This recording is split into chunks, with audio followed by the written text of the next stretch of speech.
Hello' everyone, পাফটোনো আমি কেনেদৰে লগাব লাগে বলকচোন আজি দেখাওঁ।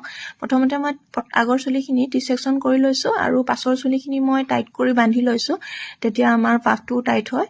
আৰু এয়া মই এটা দীঘল পাফ লৈছোঁ, পাফটো মই সমানকৈ ধৰি লৈছোঁ, দেখিছেনে? আৰু দুটা চাইডে সমান হ'ব লাগিব পাফটো। আৰু এনেকৈ মই ক্লিপডাল অলপমান পাফৰ পৰা লৈছোঁ আৰু অলপমান হেয়াৰৰ পৰা ভিতৰৰ চাইডে মই এনেকৈ ভৰাই দিছোঁ। ক্লিপ মই 6টা মাৰিছোঁ আৰু মাজৰ দুটা মই ক্ৰছ কৰি মাৰিছোঁ। আৰু যোনখিনি মই প্ৰথম লেয়াৰ লৈছোঁ, সেইখিনি প্ৰথম লেয়াৰটো মই বেক কম কৰিছোঁ, দেখিছে?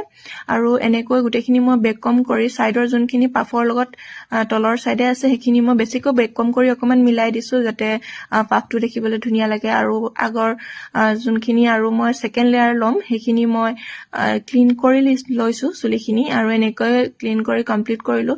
আৰু আপোনালোকে যদি প্ৰফেচনেল মেকআপ আৰ্টিষ্টক কোৰ্চ শিকিব বিচাৰে